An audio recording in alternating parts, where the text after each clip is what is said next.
ये video UP BEd, BEO, super TET, UP TET, C TET तथा सभी एक दिवसीय परीक्षाओं में बार बार पूछे गए प्रश्नों को सम्मिलित करके बनाई गई है। ये प्रश्न भूगोल तथा पर्यावरण के हैं। ये आपके लिए बहुत ही इम्पोर्टेंट है। आइए देखते हैं प्रश्न। प्रश्न 1 में पूछा गया है कि किस ग्रह के चारों ओर बलय पाई जाती हैं। तो इसमें 4 ऑप्शन दिए गए हैं। इनमें से हमारा ऑप्शन ए सही है, शनि ग्रह। शनि ग्रह सौरमंडल का दूसरा सबसे बड़ा ग्रह है, जबकि पहला ग्रह बृहस्पति है। चारों ओर बलयों की संख्या 10 है। शनि का सबसे बड़ा उपग्रह टाइटन है, जो सौरमंडल का दूसरा सबसे बड़ा उपग्रह है। बृहस्पति ग्रह का उपग्रह गैनीमेड सौरमंडल का सबसे बड़ा उपग्रह है। आइए क्वेश्चन नंबर 2 देखते हैं। इसमें पूछा गया है कि किस ग्रह को बौना ग्रह कहते हैं। इसके 4 ऑप्शन दिए गए हैं। इसमें से ऑप्शन नंबर सी प्लूटो ग्रह बिल्कुल करेक्ट है। 2006 में हुए इंटरनेशनल एस्ट्रोनॉमिक यूनियन के सम्मेलन में प्लूटो को ग्रह की श्रेणी से निकालकर बौने ग्रह की श्रेणी में रख दिया गया।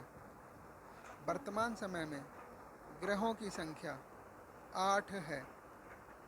प्लूटो ग्रह को हिंदी में एम के नाम से जाना जाता है। आइए क्वेश्चन नंबर 3 पे चलते हैं।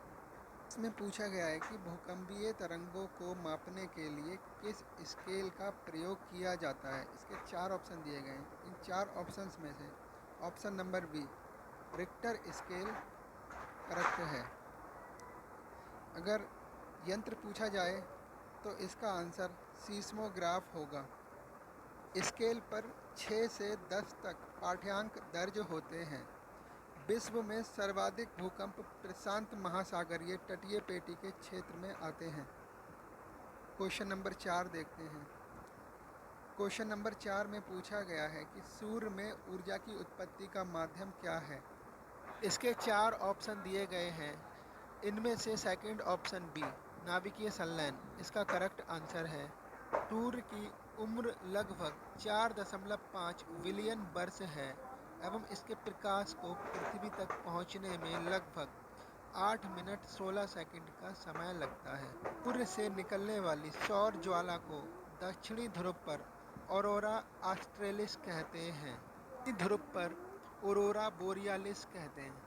क्वेश्चन नंबर 5 में पूछा गया है पृथ्वी पर 2 अक्षांशों के बीच की दूरी कितनी होती है। इसके भी 4 ऑप्शन दिए गए हैं। इनमें से ऑप्शन नंबर सी 111 किमी करेक्ट आंसर है। पृथ्वी के चारों ओर पूरब से पश्चिम दिशा में खींची गई काल्पनिक रेखा को अक्षांश रेखा कहते हैं। भूमध्य रेखा से एक समान कोणीय दूरी वाले स्थानों को मिलाती है। कि 2 देशांतर रेखाओं के बीच की दूरी 111.32 किमी है। देशांतर से दूसरे देशांतर के बीच जाने में 4 मिनट का समय लगता है। प्रश्न नंबर 5 तो 6 प्रश्न नंबर 6 में पृथ्वी का औसत घनत्व कितना है पूछा गया है। इस क्वेश्चन के 4 ऑप्शंस में से ऑप्शन नंबर सी 5.5 सही है। इसका संभावित कारण पृथ्वी के आंतरिक भाग को भारी पदार्थों लोहा एवं निकेल से बना हुआ माना जाता है। पृथ्वी को सूर्य की एक परिक्रमा पूरी करने में 365 दिन 5 घंटे 48 मिनट 16 सेकंड का समय लगता है। पृथ्वी को सूर्य की एक परिक्रमा पूर्ण करने में लगा समय सौर वर्ष कहलाता है। क्वेश्चन नंबर 7 में पूछा गया है कि वायुमंडलीय दाब मापन किस यंत्र के द्वारा किया जाता है। इस प्रश्न के 4 ऑप्शन दिए गए हैं। इसमें से ऑप्शन कुल करेक्ट है बैरोमीटर। बैरोमीटर इसका ऑप्शन करेक्ट है। इसकी इकाई मिलीबार होती है। बैरोमीटर के पठन में तेजी से गिरावट तूफानी मौसम का संकेत होता है, जबकि पठन का धीरे धीरे गिरना वर्षा का और धीरे धीरे ऊपर चढ़ना मौसम साफ होने की स्थिति को दर्शाता है। क्वेश्चन 8 में पूछा गया है कि कर्क रेखा भारत के कितने राज्यों से होकर गुजरती है। इस क्वेश्चन के 4 ऑप्शन दिए गए हैं। इसमें से ऑप्शन बी 8 राज्य करेक्ट है। ये 8 राज्य राजस्थान, गुजरात, मध्य प्रदेश, छत्तीसगढ़, झारखंड, पश्चिम बंगाल, त्रिपुरा तथा मिजोरम हैं। भूमध्य रेखा के उत्तर में स्थित 23.5 डिग्री अक्षांश को कर्क रेखा कहते हैं। क्वेश्चन नंबर 9 में पूछा गया है कि वर्तमान में देश में कितने तेल शोधक कारखाने हैं।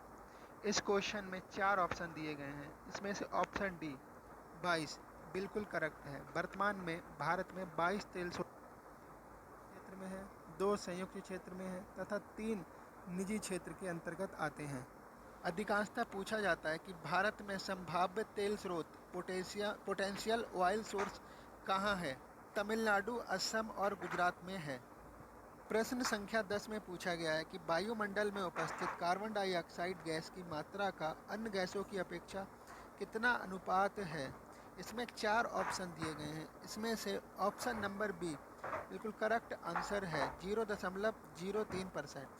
जबकि वायुमंडल में नाइट्रोजन 78.8% तथा ऑक्सीजन 20.95% है। आज की वीडियो में बस इतना ही। धन्यवाद।